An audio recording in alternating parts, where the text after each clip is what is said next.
The boy's voice was soft and polite. "I can fix your problem, sir." He held a yellow mop bucket. CEO. Harlan Whitaker spun around and laughed out loud. "You go back to scrubbing floors, boy. This machine costs more than your whole block. Look at him. Torn shoes, smells like a gas station, and he wants to touch our car. Disgusting.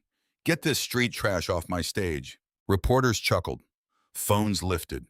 The live stream exploded. Not one person stood up for him.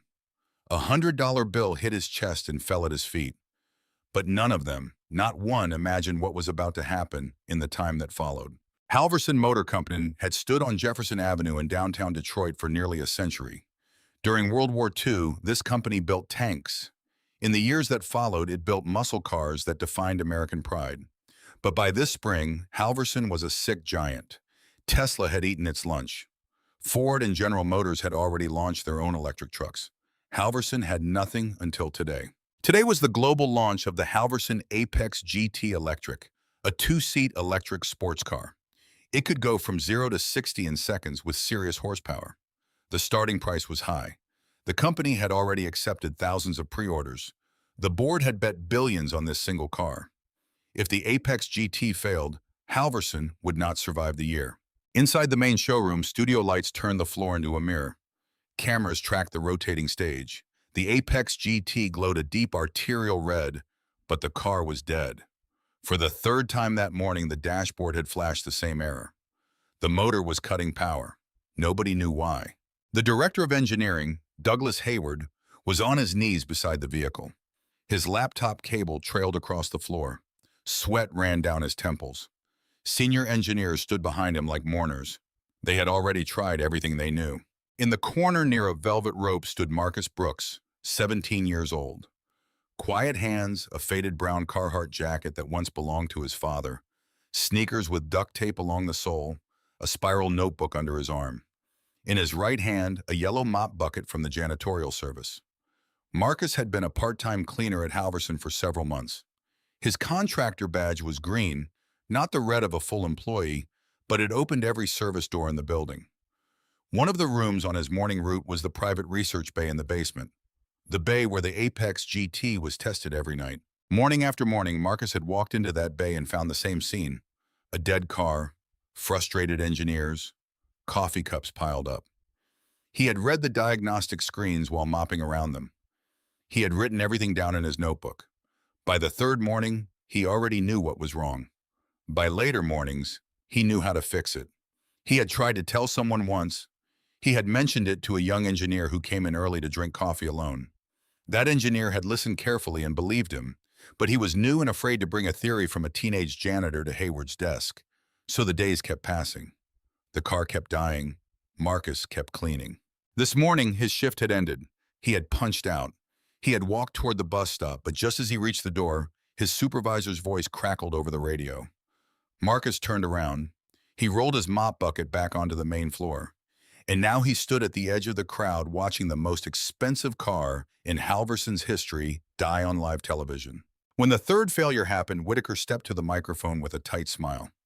"Folks, just a small calibration issue. My engineers will have it running in a minute. Let's enjoy the champagne." But Marcus knew the truth. Days of failure would not become a quick fix. The CEO was lying on camera. That was when Marcus spoke. Not loudly, just a quiet sentence. "The rotor sensor is reading wrong." The engineers closest to him heard it, so did Whitaker. And the sentence before that one, the one that began this story, was the softest sentence anyone would say all day. "Sir, I think I can fix that." Whitaker turned. His eyes found the boy with the mop. His smile hardened. The camera swung around. The live stream count jumped quickly. The hashtag began to move. What Whitaker said next would be replayed in business schools for years. "You go back to scrubbing floors, boy. This machine costs more than your whole block." The room laughed. An older reporter slapped his knee. A young investor lifted her phone higher. Nobody, not one person in that room, stood up and told Whitaker to stop. "Look at him," Whitaker went on. "Torn shoes, smells like a gas station, and he thinks he can touch our car. Get this street trash off my stage." He flicked a folded $100 bill. It bounced off Marcus's chest and landed on the floor. Tip for the cleaning and for entertainment on the live stream. Comments poured in. Some were cruel. Some asked why nobody was saying anything. Some just typed the word wow over and over. Marcus did not pick up the money. He did not look down at his shoes. He looked straight at Harlan Whitaker and said it clearly so the front row microphones caught every word. "I can fix your problem, sir." Whitaker laughed. Then, because he could feel the cameras on him, he made the mistake that would end his career. He turned to the live feed and spread his arms wide. "All right, folks, I'm a fair man. Halverson is a company of opportunity. Son, you say you can fix it? Fix it. 1 hour on the clock. If this car runs clean at the end of that time, I will personally write you a check. $50,000 right here on camera." His smile sharpened. "But if you fail, two things happen. You are fired today, and the janitorial service loses its long contract with this company. Every cleaner in that company loses their job because of you." Somewhere in a small apartment on the east side of Detroit, an older black woman named Loretta Brooks was watching the live stream on her secondhand tablet. Her hand flew up to her mouth. On her kitchen table lay unopened envelopes, a past due rent notice, a shut-off warning from the energy company, a final notice medical bill. She whispered her grandson's name into the empty room. Back on the showroom floor, Marcus did not speak for a long moment. The clock ticked. The studio lights hummed. Then he nodded, one slow nod. "I accept." Hayward grabbed Whitaker's sleeve and whispered fast. "Harlan, our liability policy does not cover a minor on the engineering floor. If he gets shocked by the high-voltage battery pack, we are finished." Whitaker waved him off. "He will fail quickly and cry on camera. Let the kid dig his own grave." Rebecca Sullivan, the head of public relations, appeared at Marcus's elbow with a tablet. A hastily drafted liability waiver glowed on the screen. Marcus took the stylus. His grandmother had raised him to read every contract, every time. So he did. He scrolled through the whole document while hundreds of thousands of people watched a black teenager in a torn jacket quietly do what half the adults in that room would not have bothered to do. He was looking for one clause, an intellectual property clause, that would have given Halverson ownership of any technical discovery he made. It was not there. He smiled just barely for the first time that morning and signed. Hayward stepped in front of Marcus and shoved the diagnostic laptop at his chest. "Here, find it." Marcus caught the laptop one-handed. He did not open it. He walked past Hayward, around the velvet rope and onto the stage. He placed one flat hand on the rear motor housing of the Apex GT, closed his eyes for a moment, then opened them. He turned to Hayward, and his voice carried. "Pull the rotor sensor temperature logs from the last several days, not the stator housing sensor, the rotor sensor, and tell me who swapped the gasket from the specified thickness during the build run last week." Hayward went still, completely still, because nobody outside his engineering team knew about that build change. Nobody knew about the gasket. Not Whitaker, not the board, not the press. The only people who could know that detail were the men who had signed off on the change order and one teenage janitor. Nobody had ever noticed. Whitaker was still smiling for the cameras. Halfway through that smile, it froze. Then it died. The cameras caught it in real time. 2 full seconds of a CEO's face realizing in silence that the boy he had just called street trash knew exactly what was wrong with a car senior engineers had failed to fix. That clip would be viewed millions of times. If you have ever watched the powerful try to humiliate someone who turned out to be the only person in the room who actually knew the truth, you already know what happens next. Stay with me to understand how a 17-year-old janitor knew more about an electric motor than senior engineers. You have to go back. Back to a small row house on the east side of Detroit.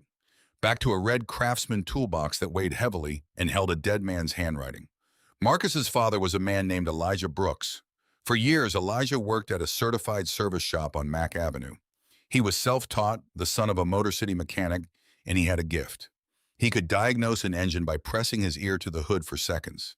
Neighbors lined up every Sunday, cash in hand for his driveway repairs.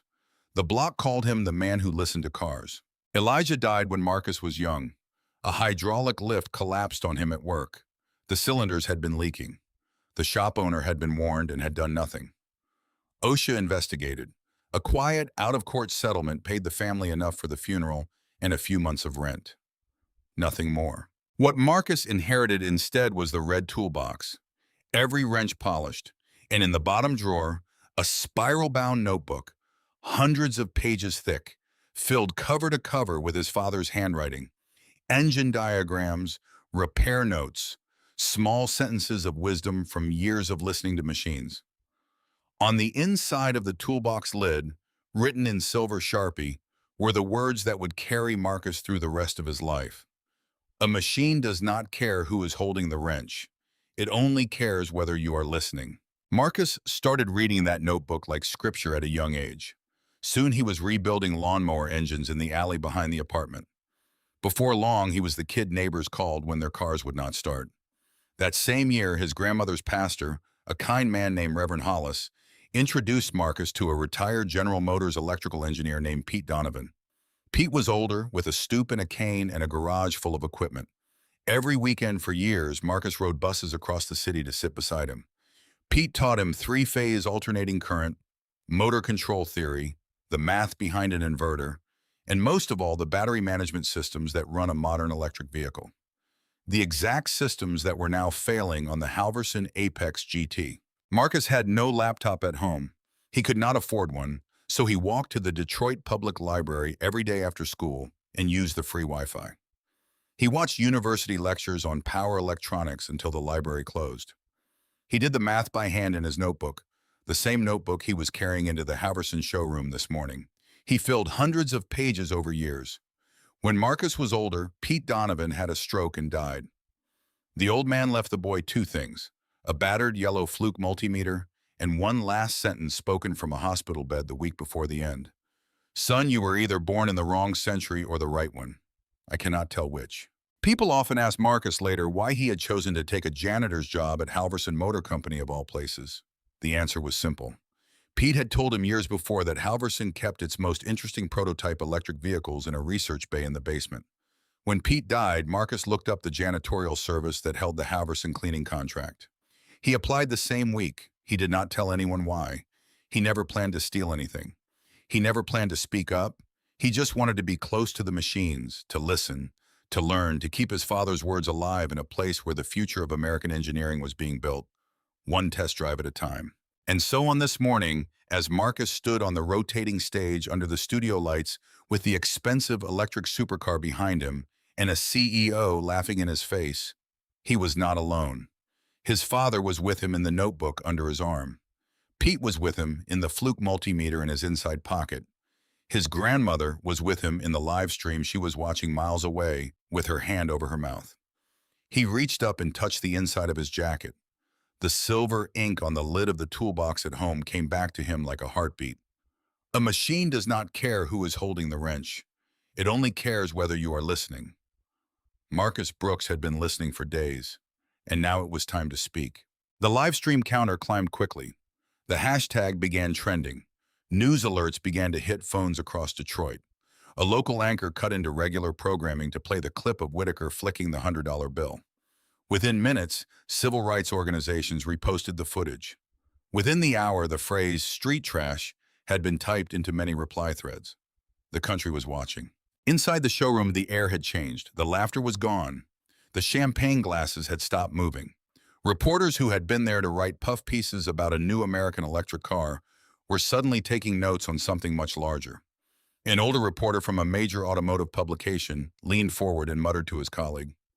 Douglas Hayward pulled Whitaker into the wings behind the stage. His voice was sharp and low. "Harlan, end this right now. Our liability insurance does not cover minors on the engineering floor. If that kid even brushes the high-voltage bus bar, we are done." Whitaker shook him off. His face was pale, but his voice was steady. "He fails, we pivot. He wins, I look generous. There is no scenario where I lose." Douglas Hayward stared at him. "Harlan, he knew about the gasket." Whitaker said nothing. Rebecca Sullivan hurried back onto the stage with a tablet and a forced smile. She held it out to Marcus. "Young man, we need your signature. Standard liability waiver, just a formality." Marcus took the stylus. He did not rush. He sat down on the edge of a small metal equipment crate and read the document line by line while hundreds of thousands of people watched. He was looking for one clause in particular, an intellectual property clause that would transfer any discovery he made during the test to Halverson Motor Company. He scrolled to the bottom. The clause was not there. Somebody had drafted this waiver in a panic. He smiled just barely and signed. Then from the front row, a woman stood up. She was older, silver hair cut short, a charcoal blazer with a small brass pin on the lapel. Until this moment, she had said nothing. She had simply sat and watched and written in a small leather notebook. When she rose, the room shifted toward her as if pulled by gravity, because every person in that room who understood the automotive industry knew exactly who she was. Her name was Dr. Simone Ellison, former vice president of engineering at a major automaker, former director of electric vehicle drivetrain research at another holder of many patents in electric motor design, a founding member of the Detroit Automotive Hall of Fame, and most importantly this morning, the managing partner of Ellison Automotive Ventures, a fund that held a significant portion of Halverson Motor Company stock. She walked to the stage slowly. She picked up the live microphone from the podium. Her voice was calm and unhurried, and the room quieted in a way the room had not quieted all morning. Harlan, if you insist on turning this launch into a circus, I will referee it. The young man gets full diagnostic laptop access, schematic access, any tool on the engineering floor that a credentialed Halverson engineer would be permitted to use. No interference from your team. Are we agreed? Whitaker swallowed. He had walked himself into a corner on a live broadcast. Simone Ellison nodded once, then she turned to Marcus. For a long moment, she just looked at him. Her eyes moved from his face to the spiral notebook under his arm, then to the Carhartt jacket, then back to his face. Something in her expression softened in a way almost nobody in the room caught. She had seen that jacket before years earlier, on a man who had once spent time in a testing garage fixing a concept electric vehicle that her entire team had failed to repair. A man who had refused payment and said, "The machine already paid me by running again." A mechanic named Elijah Brooks. She said nothing about it now. She simply nodded at Marcus and stepped back. Marcus pulled off the cheap latex cleaning gloves and dropped them into the mop bucket. He reached into the inside pocket of his father's Carhartt jacket and pulled out a pair of worn leather work gloves. Then the yellow Fluke multimeter Pete Donovan had left him. He slipped the Fluke into his back pocket. He walked a slow circle around the Apex GT. He did not touch it yet. He looked at the body panels, the wheel wells, the gap between the hood and the fender. He pressed his palm flat against the metal above the rear motor housing and held it there. He closed his eyes. Somewhere behind him, a reporter whispered, "What is he doing?" Another whispered back, "I think he is listening." Marcus opened his eyes and spoke to Hayward without looking at him. "I need the CAN bus diagnostic laptop, an infrared thermometer, an OBD2 to USB cable, and a hex driver. And I need the full rotor sensor temperature log for every test session in the last several days, not the summary report, the raw data." Hayward hesitated. Clayton Ross, the young engineer who had once listened to a teenage janitor's theory over early morning coffee, stepped forward with his own laptop already logged in. He handed it to Marcus without a word. Hayward's jaw tightened. He knew in that moment who on his team had given the boy access. He said nothing. The cameras were still rolling. Simone Ellison turned to the production team and signaled them. A massive red countdown clock appeared on the main screen above the stage. The allotted time began. She lifted her hand. She held it there for a beat that felt long. Then she dropped it. The clock started. Marcus sat down on a low equipment crate beside the rear wheel of the Apex GT. He opened his father's notebook on one knee and his own notebook on the other. He plugged the OBD2 cable into the port beneath the dashboard. He typed commands into the terminal and waited while days of raw sensor data began streaming across the screen. The room went almost completely silent. Hundreds of thousands of viewers on live stream, reporters leaning in, investors frozen in their chairs. Hayward was staring at the floor, and in a small kitchen on the east side of Detroit, Loretta Brooks pressed both hands flat against her tablet screen, as if she could reach through it and hold her grandson's shoulder. She whispered the same words over and over that her son Elijah had whispered before every difficult repair of his life. "Listen to the machine. Listen to the machine. Listen to the machine." The first several minutes of the clock ticked by in near silence. Marcus Brooks did not touch a single tool. He only read.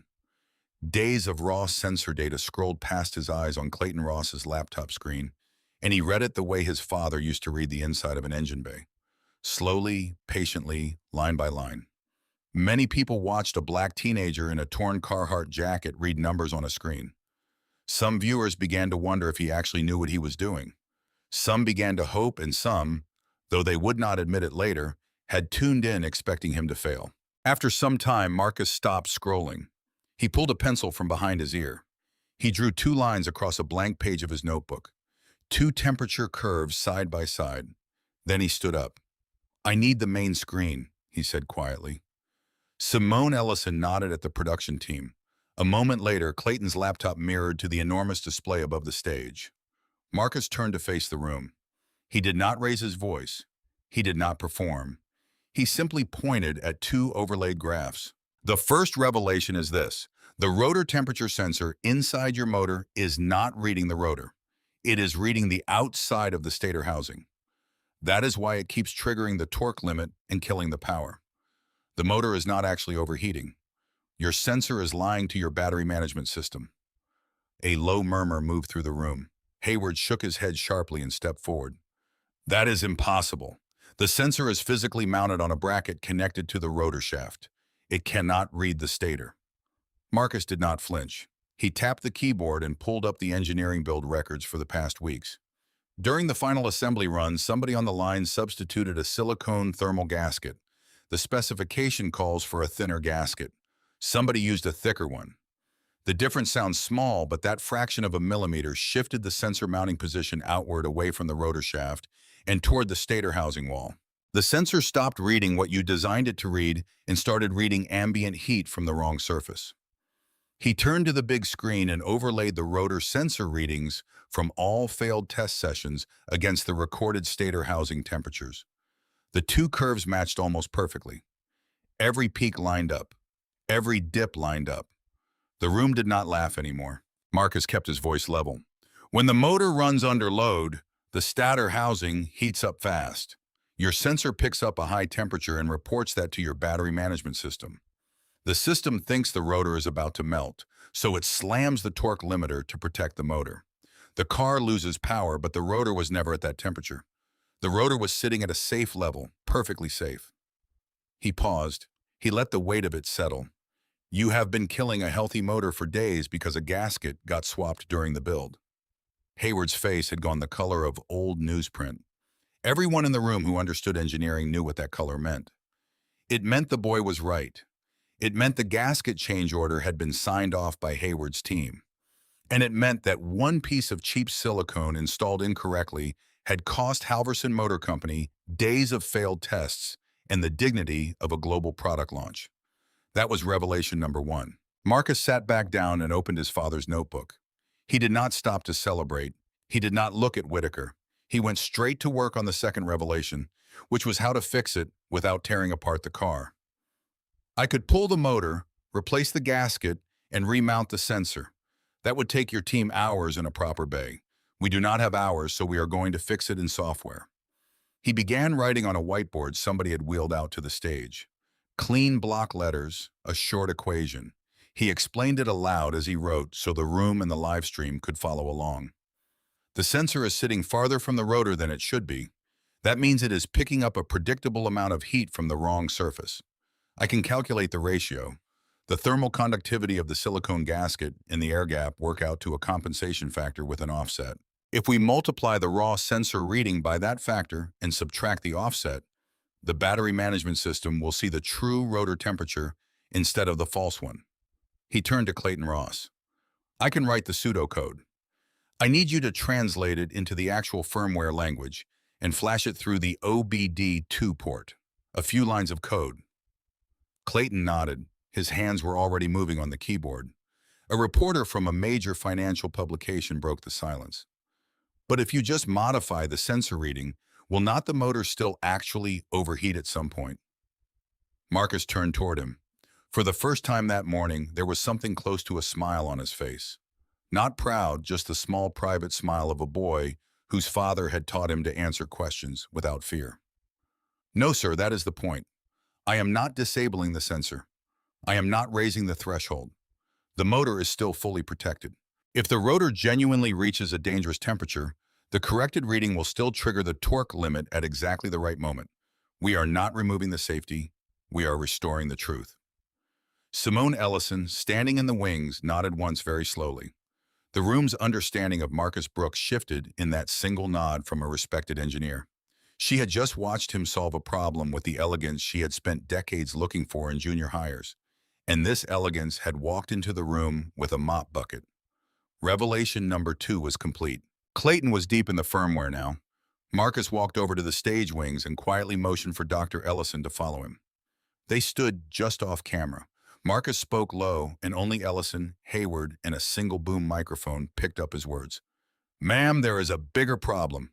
You need to hear this before I say anything on the main stage." Ellison did not interrupt. She just waited. The wrong gasket is not a single car defect. It was installed on the full build run. I checked the records minutes ago. Every Apex GT unit produced since that assembly run has the same thicker gasket in it. That is thousands of pre-order vehicles, every single one of them. Ellison's mouth tightened. Marcus kept going.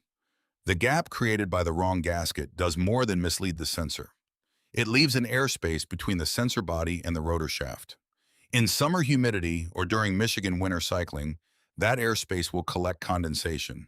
Water will accumulate there over time. And then water will reach a live high-voltage bus line. And then we are not talking about a torque fault.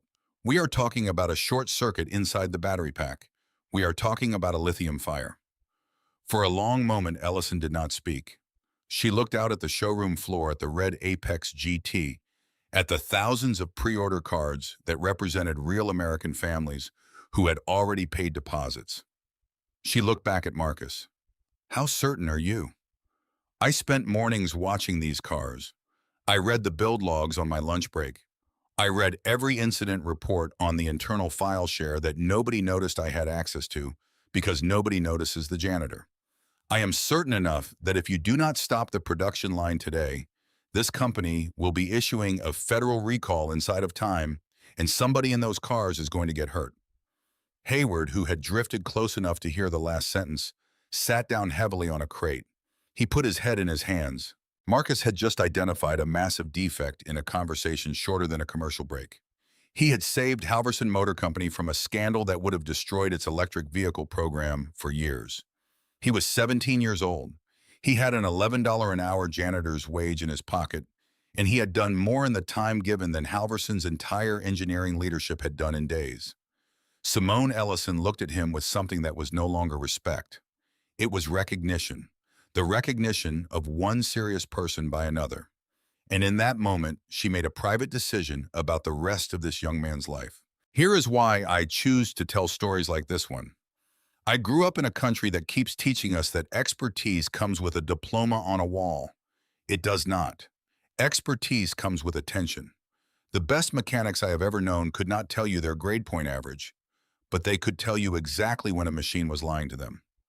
Marcus Brooks was listening for days while everyone else was talking, and that is why he was about to change everything. The clock read, less time remaining. 2 revelations down, 1 engine left to bring back to life, and the entire country was watching. Clayton Ross finished typing the last line of firmware. He looked up at Marcus. Marcus looked back and nodded once. Clayton pressed the flash command. The laptop screen scrolled green. The Apex GT's onboard computer rebooted. A soft electronic chime rolled out of the dashboard speakers. The diagnostic indicator, which had blinked red for days, turned a steady, clean green. Simone Ellison stepped to the production booth and signaled for the standard internal test protocol. The same test the Apex GT had failed morning after morning, the same test that had killed the launch several times already. Today, the stage crew rolled a heavy dynamometer onto the platform. Hayward himself climbed into the driver's seat. Not Marcus. Insurance would not allow the boy behind the wheel. Hayward's hands shook slightly as he closed the door. The whole world was watching him drive a car he no longer fully understood. He pressed the start button. The motor woke with a low electric hum. Clean, smooth, no stutter. Hayward engaged launch control and pressed the accelerator to the floor. The Apex GT's wheels blurred against the dynamometer rollers. It hit the target speed faster than the factory specification. The crowd made no sound. Hayward reset, launched again. Clean. He reset a third time. Clean. He pulled back to a steady load test at throttle and held it there. Minute after minute, the crowd leaned forward. This was the zone where the car had died many times. The crowd held its breath in one collective lungful. Nothing happened. The motor kept humming. The temperature gauge held steady. The green diagnostic light did not blink. The test was completed. Hayward turned the car off. He sat there in the driver's seat for a long moment, with both hands still on the wheel. Then he opened the door and climbed out. Anyone close enough saw that his eyes were wet. The silence in the showroom lasted seconds. Somewhere in the back, a single reporter began to clap. One slow pair of hands, then another, then a third, and then the entire room erupted. Applause, shouts, phones raised high. The sound of something breaking open that had been locked for days. The live stream counter passed hundreds of thousands of viewers. The hashtag was now one of the most discussed topics in the United States. People were writing things like, "I am crying," and "I do not even know this kid." The clip would be replayed on every evening news program in America before dark. Marcus Brooks did not cheer. He did not raise his fists. He did not smile. He walked slowly to the front of the Apex GT and placed one flat hand on the hood, the way his father used to place a hand on a running engine to feel its health. He closed his eyes for a moment. Then he opened them, and the look on his face was not triumph. It was the quiet look of respect a serious person gives to a machine that has come back to life. Simone Ellison walked to the center of the stage. She took the microphone. She did not smile either. Her voice was steady and measured and built for the cameras. "Ladies and gentlemen, what you just witnessed was not luck. What you just witnessed was a diagnosis that senior engineers missed for days. I have worked in this industry for decades. I know talent when I see it, and this young man just saved this company from a massive federal recall that nobody else in this room saw coming." Harlan Whitaker tried to save the moment. He stepped forward with his CEO smile and spread his arms wide. "This is what Halverson stands for. Talent wherever we find it. Come here, son." He reached for Marcus's shoulder. Marcus took one small step back. Not dramatic, just enough. He turned to the live stream camera and spoke softly. "My father was a mechanic in Detroit for years. He taught me that a machine does not care who is holding the wrench. It only cares whether you are listening." He bent down. He picked up the folded $100 bill from the floor where it had landed when Whitaker flicked it at his chest. He held it out to Whitaker. "You keep this. I do not work for tips. If this moment gave you chills, if you have ever had a Marcus Brooks in your life whose gift the world almost missed, write the words 'I see you' in the comments below. Share this video with someone who needs to be reminded that their mind matters more than their paycheck. Stay with me. The story is not over." Simone Ellison waited until the applause in the showroom began to settle. Then she walked Marcus Brooks quietly off stage away from the cameras into a small side corridor where only the two of them and one security guard could hear. She turned to face him fully. For a moment she said nothing. Then she began. "Mr. Brooks, I am going to tell you 4 things. I need you to listen carefully." Marcus nodded. "First, I am funding a full scholarship for you at the University of Michigan College of Engineering in Ann Arbor. Electrical engineering track, electric vehicle powertrain specialization, tuition, housing, books, meals, everything. It begins next fall." Marcus blinked once. He did not interrupt. "Second, starting next week, you are a paid research apprentice at Ellison Automotive Ventures. Hours a week around your schooling, a strong stipend. You will work beside senior engineers I personally selected." Marcus's hand tightened on the edge of his father's notebook. "Third, the firmware patch you wrote today and the gasket defect you identified are your intellectual property under the waiver you signed. My firm will license both discoveries back to Halverson and to other manufacturers in my portfolio. Your projected share in the first year is substantial." He opened his mouth to speak. She held up one hand.